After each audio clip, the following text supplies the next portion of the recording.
अस्सलाम वालेकुम दोस्तों, मैं चंदा जुनैद आज दोबारा से हाजिर हुई हूँ एक नई सच्ची कहानी लेकर। उम्मीद करती हूँ कि आज की ये वीडियो आप लोगों को बहुत ज्यादा पसंद आएगी। दोस्तों, आज जो वाकया मैं आप लोगों के साथ शेयर करने जा रही हूँ, ये वाकया मशल ने हमें कतर से भेजा है और ये वाकया उनकी बहन के साथ पेश आया जिनका नाम अस्मा है। तो चलिए आज का ये वाकया सुनते हैं खुद उनकी जुबानी।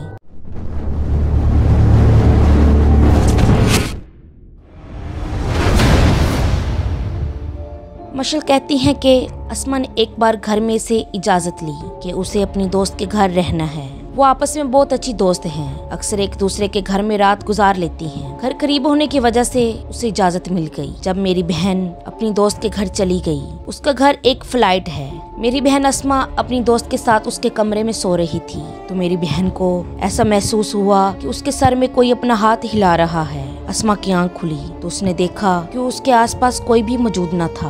वो डर गई और खौफ में आ गई। अस्मा ने अपनी दोस्त को जगाया और उसे सारा वाकया बताया कि इस तरह उसे यूं महसूस हुआ है। उसकी दोस्त ने कहा, यहाँ तो कोई भी नहीं है, जरूर तुमने कोई ख्वाब देखा होगा, चलो सो जाओ, जल्दी उठना है हमें। इसके बाद दोनों सो गई और जब सुबह हुई अस्मा अपनी दोस्त के घर में ही थी और वो जैसे ही उनके कमरे में गई तो उसने वहाँ पर मुझे देखा। मेरा नाम मशल है और मैं उसकी बहन हूँ। उसने मुझे देखा जो मैं उससे कह रही थी कि शादी में जाने की तैयारी है, तुम ये पहनो। अस्मा ने कहा कि तुम यहाँ कैसे आई?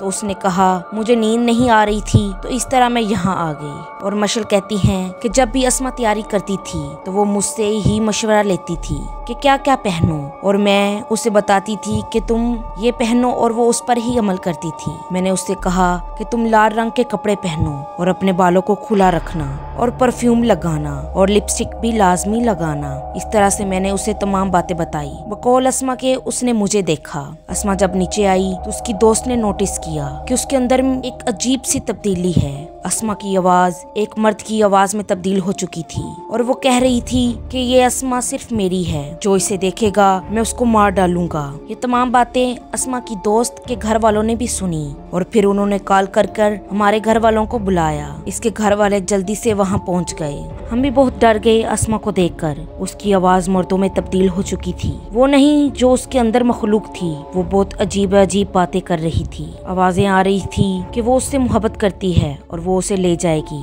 मेरे भाई ने अस्मा को पकड़ने की कोशिश की लेकिन वो उसके संभलने में नहीं आ रही थी। मेरा भाई उसको संभाल नहीं पा रहा था, वो इतनी ज्यादा ताकतवर हो चुकी थी। मेरी बहन पर वो मखलूक बड़ी बुरी तरह से हावी हो चुकी थी। फिर मौलवी साहब को बुलाया गया। मौलवी साहब अंदर थे और वो तमाम लड़कियां घर से बाहर चली गई। घर के जो बड़े थे वो कमरे में चले गए और मौलवी साहब भी वहीं पर मौजूद थे। मौलवी साहब ने तमाम तर इल्म किया और बाद में मेरी वालदा को बताया कि एक जिन जो कि तुम्हारी बेटी पर आशिक हो चुका है और उसे लेकर जाना चाहता है। और ये सब उस मौलवी साहब ने मेरी माँ को बताया और मेरी माँ ये सुनकर रोने लगी। तो मेरी माँ ने कहा, कुछ भी करो लेकिन मेरी बेटी को ठीक कर दो। मौलवी साहब ने कहा कि अस्मा के सबसे ज्यादा करीब है, उसको बुलाओ। मैं खुद अपनी बहन के साथ सबसे ज्यादा करीब हूँ, हम बहनें कम दोस्त ज्यादा हैं। तो मौलवी साहब मुझे अंदर ले गए। मेरी बहन लेटी हुई थी, वो रोने लगी और मुझे अपने पास पुकारने लगी। कारी साहब ने कहा कि मशल, तुम इसकी बातों पर भरोसा मत करना, ये तुम्हारी बहन नहीं, ये कोई और बला बोल रही है।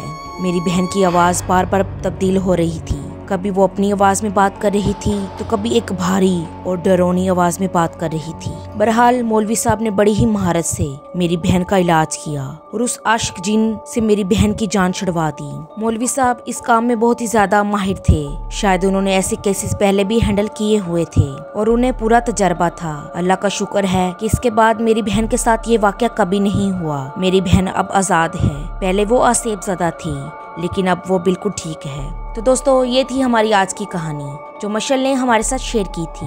मैं उम्मीद करती हूँ कि आज की ये वीडियो आप लोगों को बहुत ज्यादा पसंद आई होगी। इस तरह की मज़ीद इंटरेस्टिंग वीडियोस देखने के लिए आप हमारे चैनल को सब्सक्राइब करें और बेल आइकन को दबाएं ताकि हर आने वाली वीडियो सबसे पहले आप तक पहुँच सके। तो हमें याद रखिएगा,